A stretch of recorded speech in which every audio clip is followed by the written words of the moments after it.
Subscribe to this podcast to get exclusive access to the after show Shooting the Breeze. So today we have Dr. Marni Foderaro. Is that how I pronounce your last name? Yeah, Foderaro. Perfect. That's good. Okay. Yeah. I usually slaughter names, so I always ask. So she's written a book called God Came to My Garage Sale. And I have that there in my hands. And why don't we start off by getting you just to tell us a little bit about yourself and what you do for a living, where you live, that kind of stuff. Sure. Well, let's see. I am an author and I live in the Caribbean right now for the past 3 years in St. Croix in the U.S. Virgin Islands. After a lifetime in the Chicago, Illinois suburbs in USA. Oh, that's quite a change.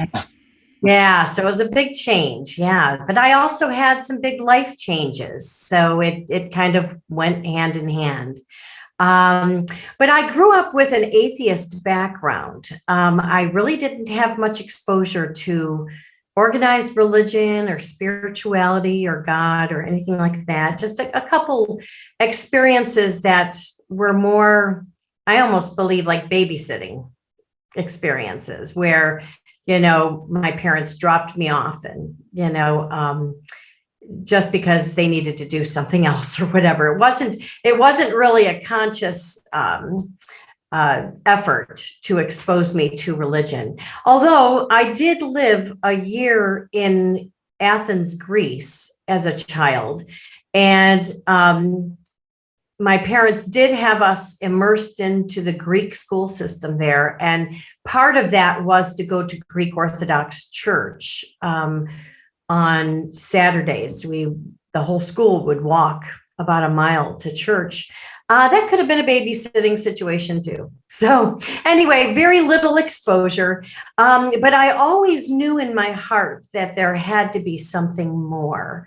I just felt like I was someone who was filled with love and appreciation and gratitude and wonder.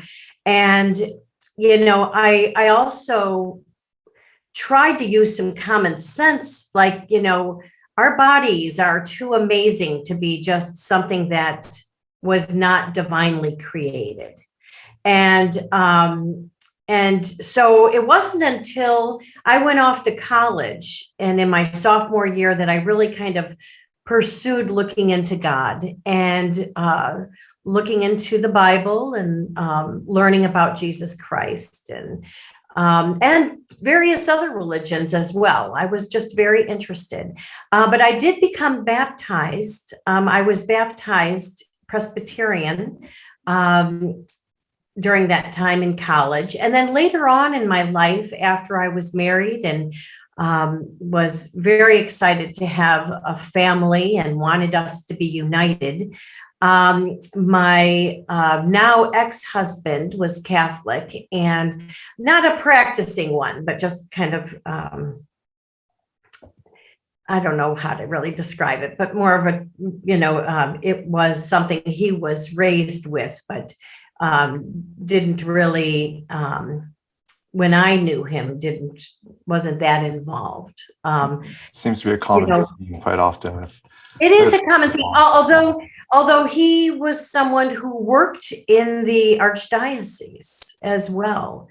So you would think that there would have been a deeper connection, but to me, it always seemed a little surface. And even when we got married, it wasn't really an issue for me to convert or anything. So, but early on in the marriage, I really felt I wanted to pursue religion more.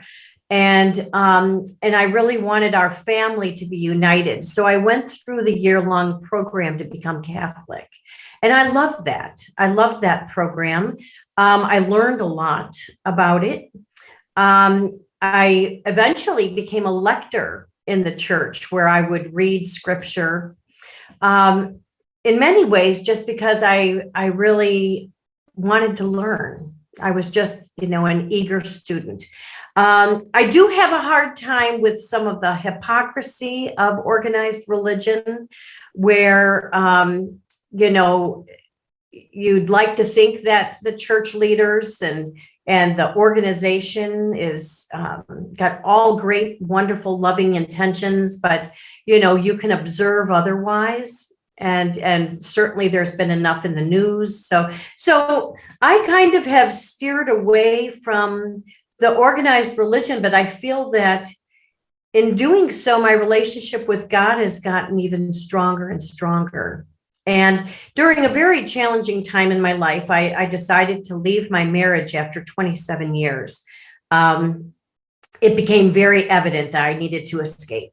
And, you know, I had no idea what was in store for me as far as the repercussions to that choice. But I still believe it was the best choice to make for my own safety and for my own well-being. And, you know, it's unfortunate what happens, you know, how some people choose to react to that. You know, when someone makes a decision, you know, and knows that it's not a healthy, safe environment to be in. But anyway, in the midst of that, I still was filled with love and gratitude and, you know, hopefulness. And I ended up having a garage sale.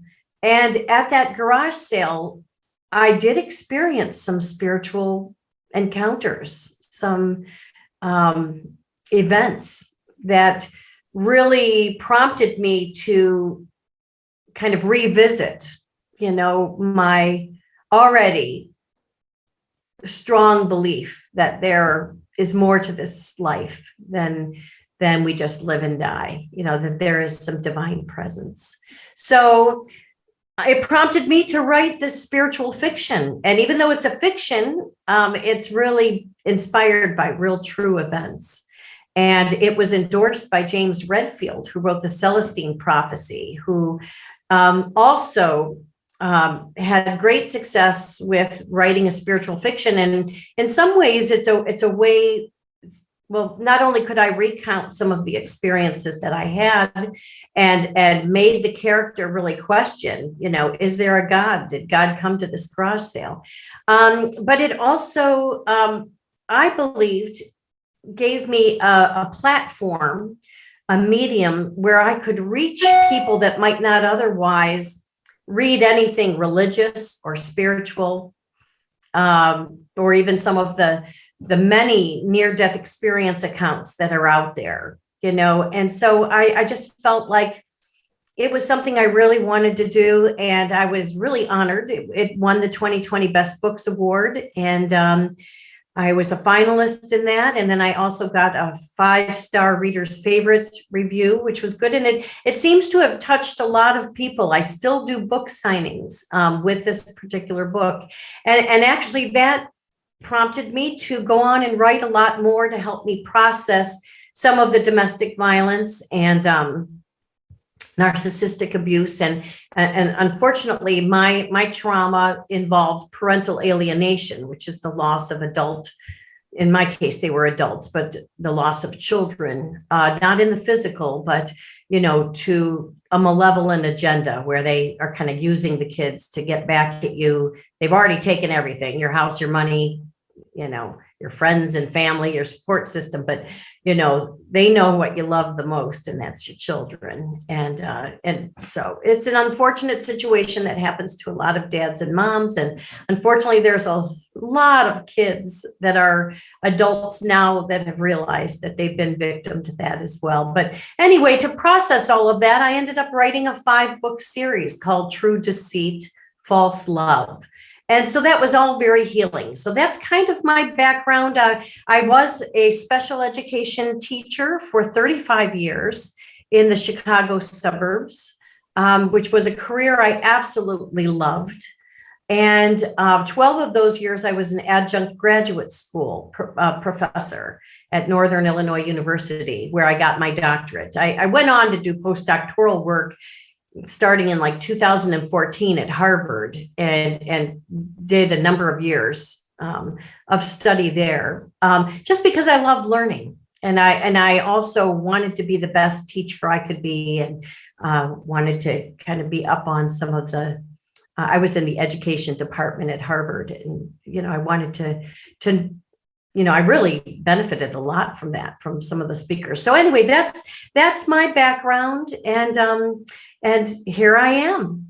Now just promoting my books and having lovely conversations with amazing people around the world. Yeah, and writing can definitely be a very, very great healing process. I use it myself a lot, especially with poetry. I find it just very, very therapeutic. So what was the experience like going from being an atheist to coming to that realization that there really is God out there, and how is that really shaping your life now? Well, I mean, when it first happened, kind of full force, I was so excited. I wanted to be baptized. And, I don't believe I was baptized previously, or I think I would have seen some records of that, or my parents might have said something. So I was so glad to, it was just a calming reassurance that, all these thoughts I had over these years were spot on, that there had to be something more. And of course, with all that comes a lot of questions. I have been someone that has struggled with what they call blind faith, because I didn't really grow up with that. I'm someone who needs proof. I need evidence. I need documentation. I need research to help me, buy into something or to accept it as a truth. Yeah, there's a lot of evidence in the Bible. Yes, there is. Oh my gosh. Very much. Oh my gosh. And actually, with some of the world's events that are happening now, there's so many things that are just coming to light that were predicted. It almost seems like we're in a spiritual war. I hate to use the word war, but we're in a definitely an era of good versus evil. Yeah. And that's what I believe. Not everyone does. I think that there are people that, are at different levels of their journey in awareness. Yeah. And it's amazing when you look at all the historical evidence. It's just all the different things that line up, and more every day that they're discovering. It really is quite amazing. And I can't quite wrap my mind around not believing that. Right. Just because of all the evidence. And I'm like you, I'm the type that needs evidence and do research on everything. Right. I know it's, well, it got me far as my, professional life, as far as that love of learning and pursuit of information. But, sometimes I need to just, tone it down and just live and just experience, and, not always be on a quest. So you told us a little bit about the God Came to My Garage Sale. I'm really curious about your other books that you've written. Why don't you tell us a little bit about those ones? Yeah, sure. It's a 5-book series. I didn't really plan on writing them, but I did find writing to be so therapeutic, in that the first version of God Came to My Garage Sale was much different than the published version. So it went through many different phases of my healing and being able to get some of this trauma out of my body, out of my mind, So, in researching why bad things happen to good people, and how could, after 27 years, I not realize that I was in an abusive situation. And that's a very common theme too for people, that they can go through years and years really thinking everything's okay, but not realizing that the person that they're working for, or that there's a family member, or that they are in a partnership with, really have been smearing you for years to other people, kind of setting the tone that you are not stable, or you are not they almost project. So whatever they do, which is lie, cheat, and steal, they will project that onto the people who would never consider doing anything like that, just because that's what abusers do. They do a lot of projection, and they do a lot of gaslighting. So even though I'm a competent, intelligent, reasonable person, over the years, my self-worth was crumbled little by little, to where I really questioned, the gaslighting was such a huge manipulation tactic that, you question your reality. I mean, and they will even say things to you like, well, you didn't see that,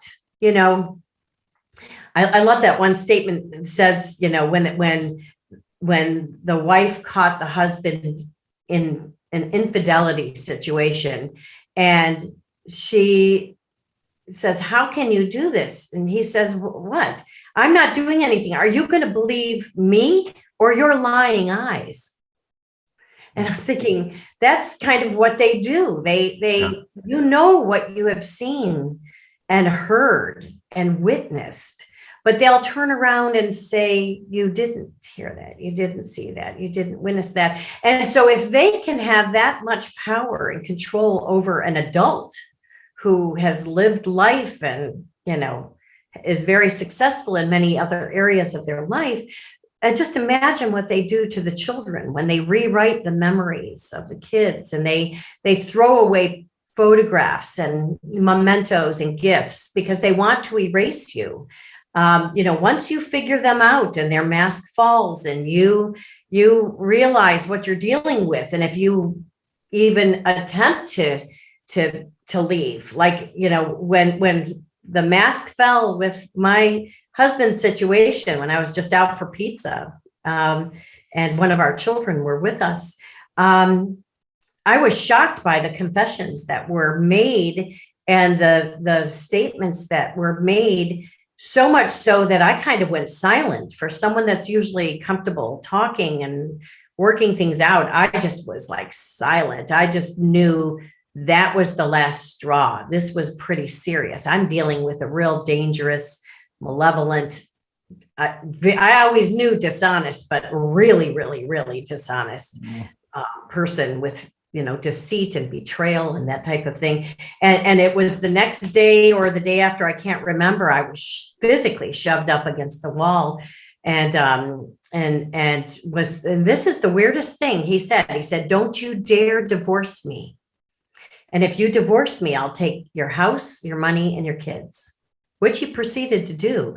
But I mean, who says that? Don't you dare divorce me. It just was it really took me by surprise and led to my silence. It actually confirmed that, oh my gosh, I'm getting the heck out of this situation, because it's, it had turned physical as well. He revealed his darkest fear is what he did. Probably. It was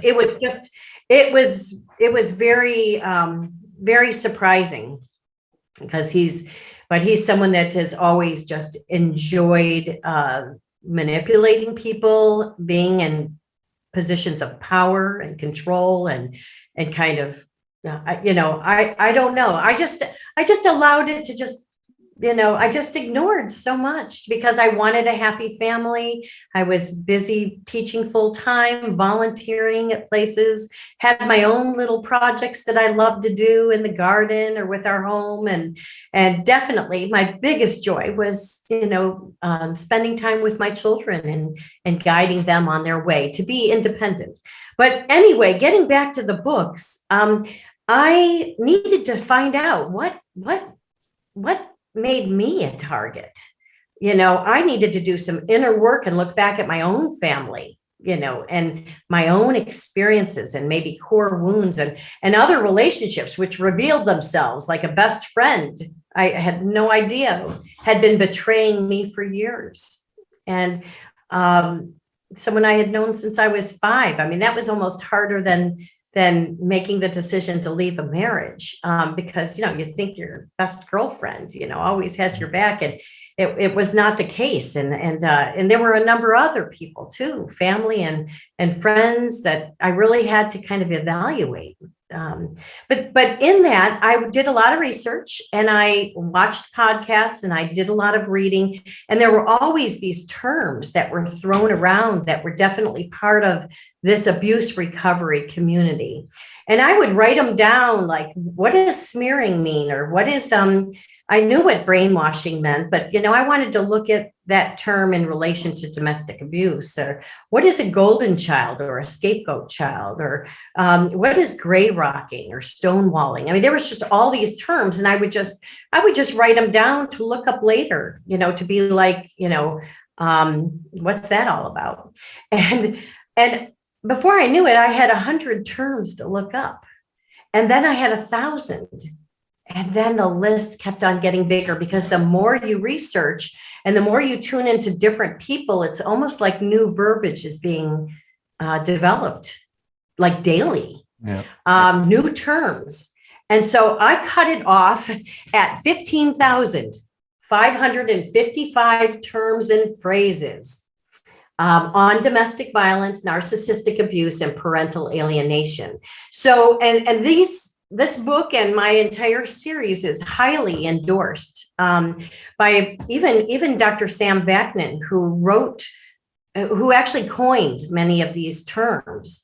He's a psychology professor out of North Macedonia, very well known about narcissism.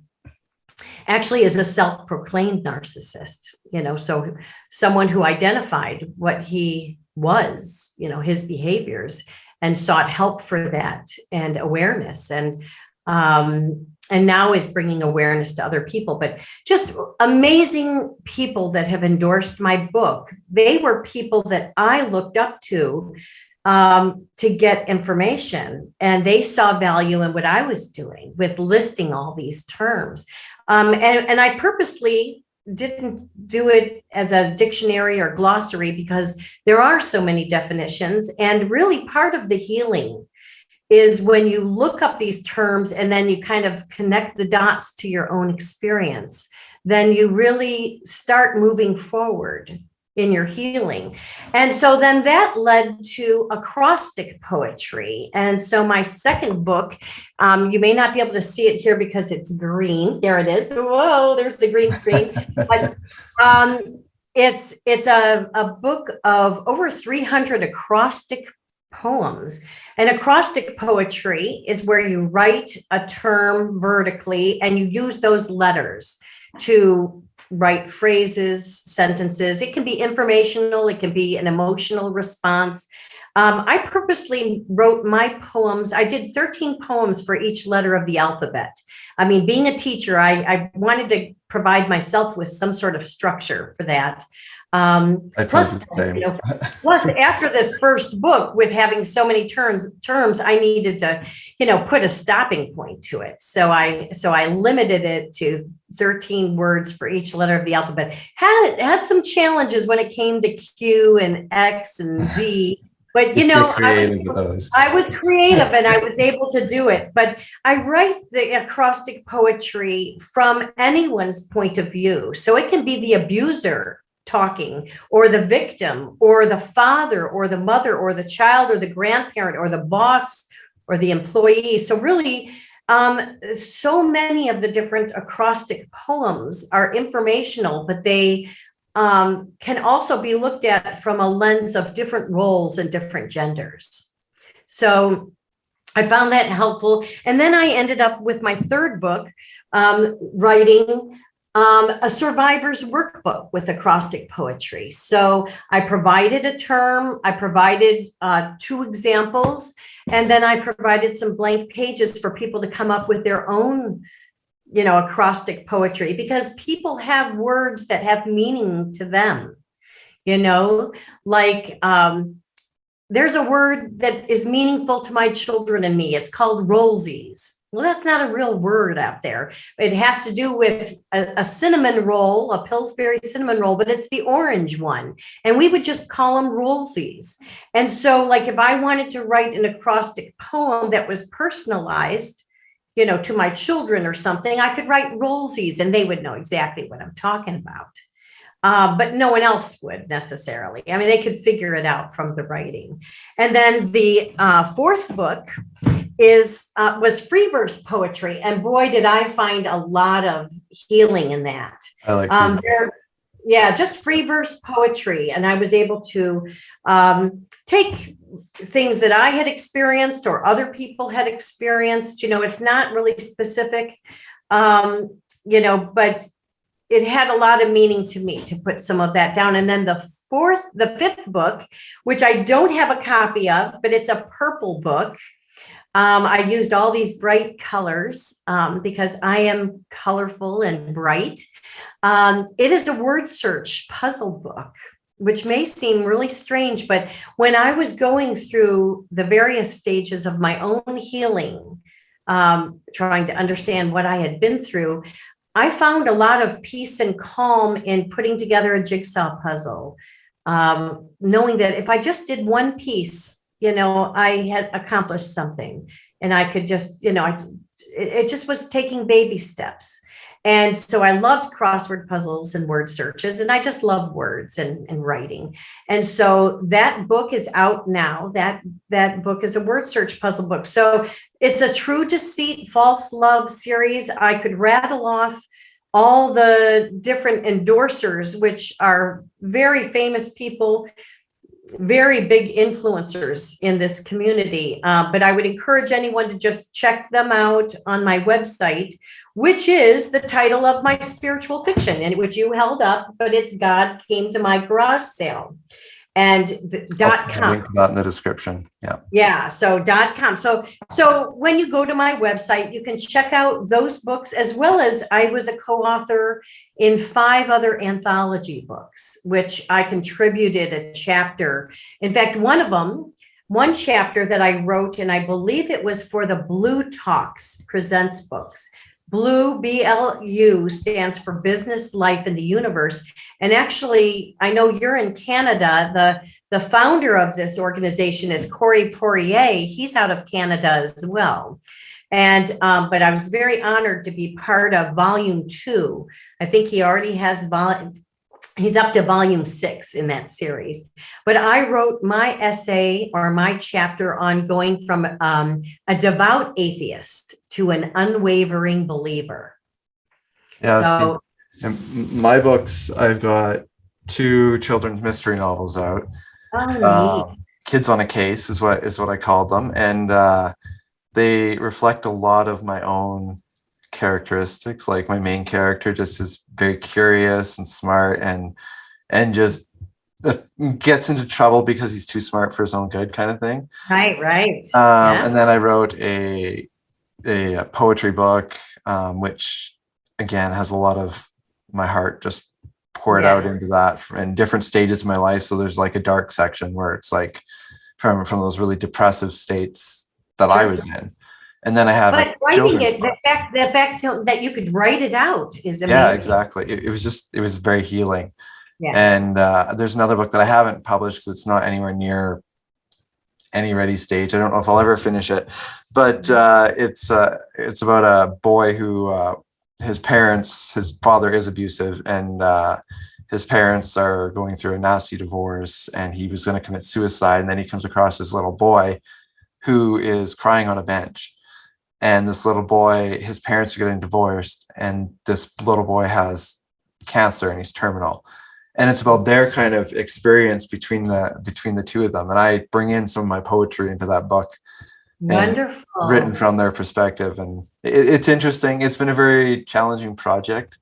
And lots of research goes into every book. So you say research, it's like, research. But part of it, like you were saying, okay, it's not anywhere near finished or ready to be published. Part of it is the journey of it all. That's very important. Like, I didn't think I would write another book for the True Deceit, False Love series, but I'm working on another book.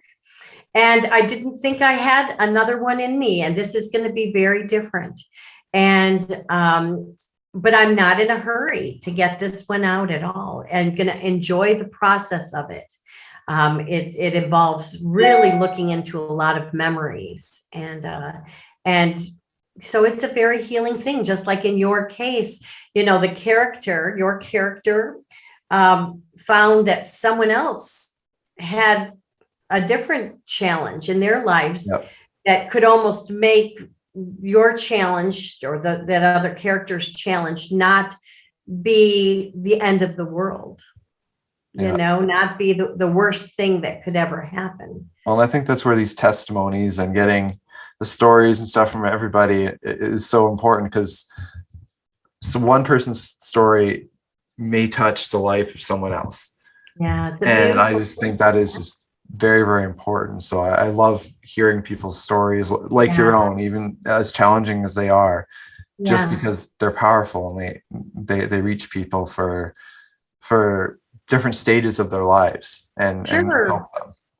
And Uh, realize I'm also I've kind of gone beyond, because there's many different stages. I'm living a beautiful life in the Caribbean. I am so happy every day. I'm immersed in nature. And, even though I don't have my adult children in my life, I love them to the moon and back. It doesn't, negate a mother's, bond with their children yeah, and their love.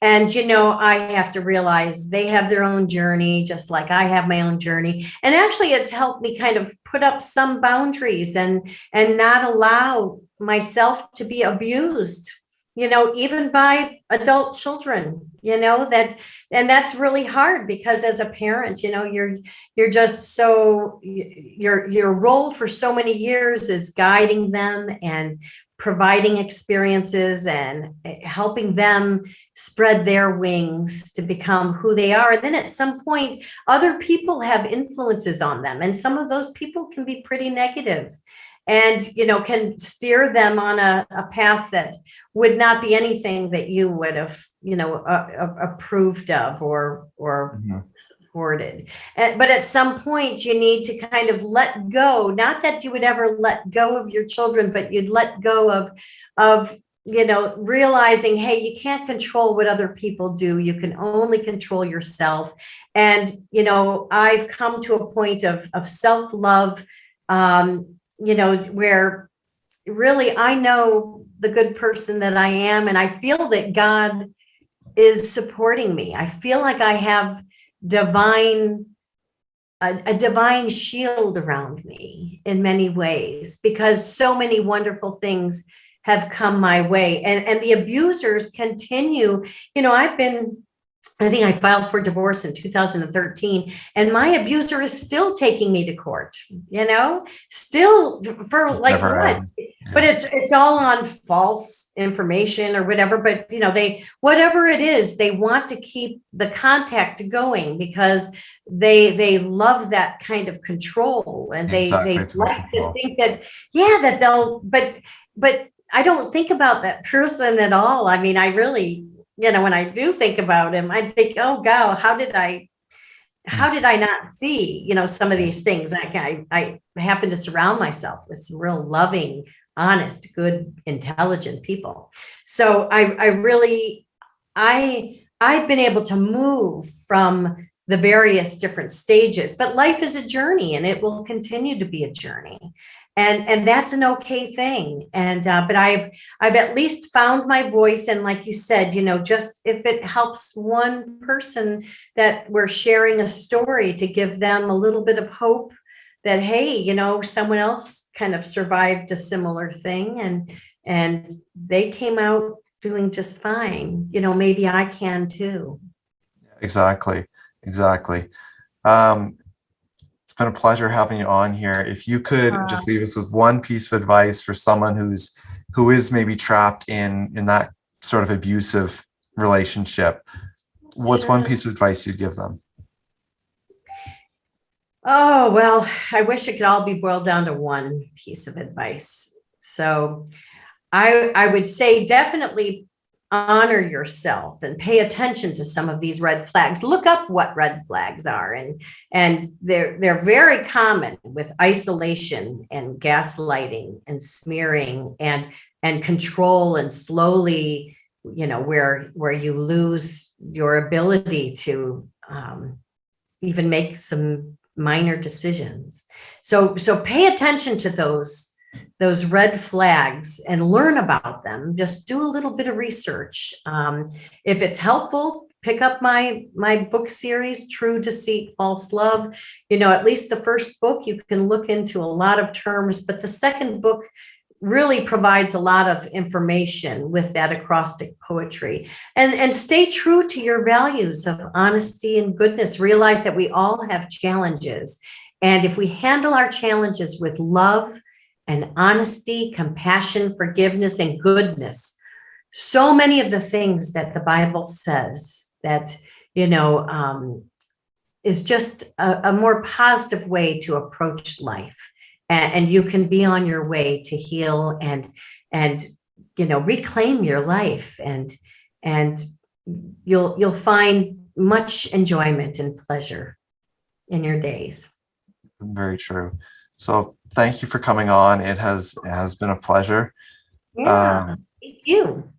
Yeah, I think the discussion was very, very important for people to hear. So thank you for sharing that. Yeah, and thank you for talking some about your books. I can't wait to check them out. And, I'm glad you're also agreeing that writing is very healing for people. Well, I have just been blessed with so many people who are requesting to be on the show, and I'm impressed with how many people want to share their testimonies or what they're doing for the Lord right now. If I haven't got back to you, I promise I will get back to you. I look forward to speaking with each of you and interviewing you, and keep tuning into the show. There's lots of new people that are coming on here, and if you're considering wanting to come on the show, just shoot me an email at tpeters745@gmail.com, and I will get back to you.